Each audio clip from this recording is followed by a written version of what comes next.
ഇന്ന് ഞാൻ ഒരു കഥ പറഞ്ഞുതരാം. കഥ കിടക്കണ പാലക്കാട് വടക്കഞ്ചേരിയിലാണ്. 3 പിള്ളേരും കൂടി ദവാത്ത് യമനി മന്തിയിൽ കുഴിമന്തി കഴിക്കാം. വടക്കഞ്ചേരി ആൾക്കാരുടെ അടുത്ത് ഇവിടെ നല്ല കുഴിമന്തി കിട്ടും ചോദിച്ചാൽ അവർ പറയും ഇവിടെ അടുത്ത് ദവാത്ത് യമനി മന്തി ഉണ്ടല്ലോ, അവിടെ പൊക്കോ. അങ്ങനെ അവരും അവിടെ പോയിട്ട് ഓർഡർ പറഞ്ഞ് വെയിറ്റ് ചെയ്തിരിപ്പോയി. കുറച്ച് കഴിഞ്ഞപ്പോൾ അവർ എന്തുദ്ദേശത്തിലാണ് പോയി അത് അവരുടെ മുന്നിലെത്തി. നല്ല ആവി പറയണ പെടപടക്കണ കുഴിമന്തി. അവരുടെ അടുത്ത് കുറേ മാർഗ്ഗങ്ങൾ ഉണ്ടായിരുന്നു, പക്ഷെ ലക്ഷ്യം ഒന്നും തന്നെയായിരുന്നു, വയറ് നിറയെ കുഴിമന്തി കഴിക്കുക. അങ്ങനെ അവരുടെ ലക്ഷ്യത്തിന് വേണ്ടി അവർ ഓരോ ചുവട് വെച്ച് മുന്നേറി.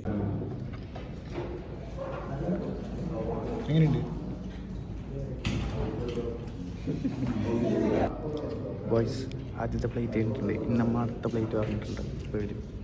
അങ്ങനെ അവരുടെ ലക്ഷ്യത്തിലേക്കുള്ള പാതയിൽ 1ാമത്തെ പ്ലേറ്റ് കഴിഞ്ഞ് 2ാമത്തെ പ്ലേറ്റ് വന്നിരിക്കുകയാണ്. നല്ല ആവി പറക്കണ കുഴിമന്തി. ബോയ്സ് രണ്ടാമത് കഴിഞ്ഞിട്ടുണ്ട്, നമ്മൾ 3ാമത്തെ പറഞ്ഞിരിക്കുകയാണ്.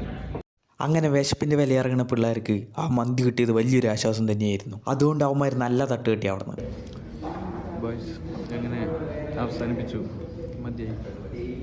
അങ്ങനെ കൂടെ കൊണ്ടുവന്ന വിശപ്പിനോടും വിട പറഞ്ഞ് അവിടെ എന്തിനോ വേണ്ടി ഇരിക്കുന്ന തക്കാളി സോസിനും ബായി പറഞ്ഞ് അവരുടെ ബില്ലിനായിട്ട് അവർ കാത്തിരിപ്പ് തുടർന്നു. അങ്ങനെ ബില്ലും കൊടുത്ത് നേരെ പുറത്തു വന്നു. ബോയ്സ് അങ്ങനെ നമ്മൾ മന്തിയൊക്കെ വെച്ച് കഴിഞ്ഞ് വേറൊക്കെ ഫില്ലായിട്ടുണ്ട്. ഇനി വീട്ടിൽ പോവുക, കിടന്നുറങ്ങുക. അടുത്ത വീഡിയോ ആയിട്ട് നാളേക്ക് വരാം. അപ്പോൾ എല്ലാവരും സബ്സ്ക്രൈബ് ചെയ്യുക, ലൈക്ക് ചെയ്യുക, ഷെയർ ചെയ്യുക.